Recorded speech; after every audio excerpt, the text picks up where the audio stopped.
Pozdrav! Danas slikamo temperama, ponavljamo i učimo o bojama. Pripremite se za rad. Zaštitite površinu na kojoj ćete raditi podlogom. Pripremite tempere, paletu, kistove i čašicu, te hrapavi papir na kojem ćete slikati. Zaustavite video i pripremite se za rad. Ponovimo kako slikamo temperama. Tempera je slikarska tehnika koja se razrjeđuje vodom. Za nanošenje tempere koristi se tvrđi, plosnati ili okrugli kist. Kao podloga za tempere služi hrapavi papir. Boji dodajemo vodu kako bi je razrijedili. Boja je pakirana u tubi. Istisnemo je na paletu te tvrđim ravnim kistom umočenim u vodu promiješamo boju. Boju nanosimo na hrapavu stranu papira. Boja mora biti gustoće tekućeg jogurta. Tempera je pokrivno sredstvo, jednu boju možemo pokriti drugom.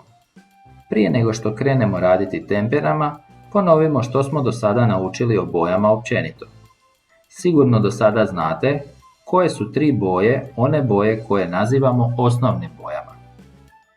To su crvena, žuta i plava.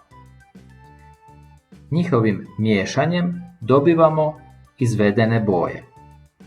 Miješanjem 2 osnovne boje dobit ćemo izvedenu boju. Tako ćemo miješajući crvenu i žutu dobiti narančastu boju.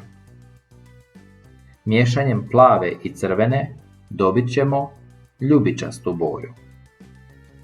A miješanjem žute i plave dobit ćemo zelenu.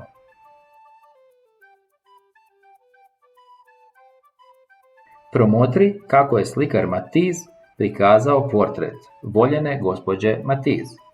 Uoči osnovne i izvedene boje.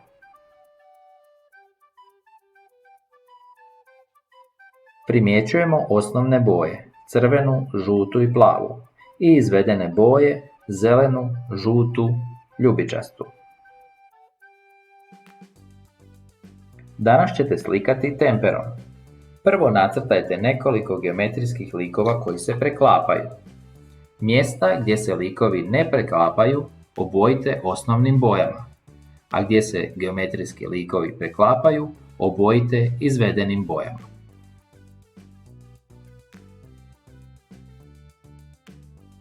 Možete koristiti čašice koje ćete umočiti u crnu temperu kako bi ostavile otisak kružnice na papiru ili poklopce koje ćete obrubiti olovkom, a možete koristiti i likove od kartona koje ste prethodno izrezali.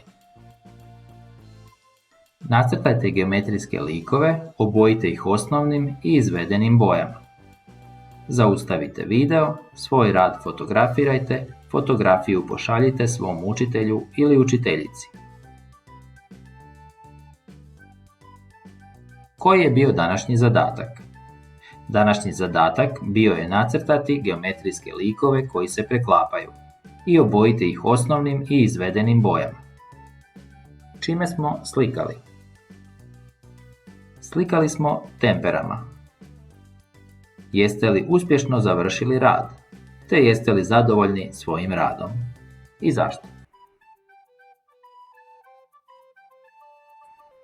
Promotri i uoči. Koje boje uočavaš na umjetničkom djelu? Koje boje su osnovne boje, a koje izvedene?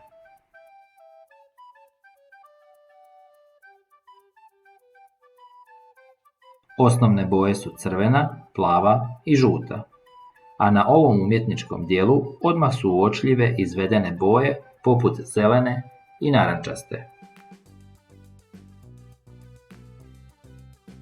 Hvala na pozornosti i pozdrav!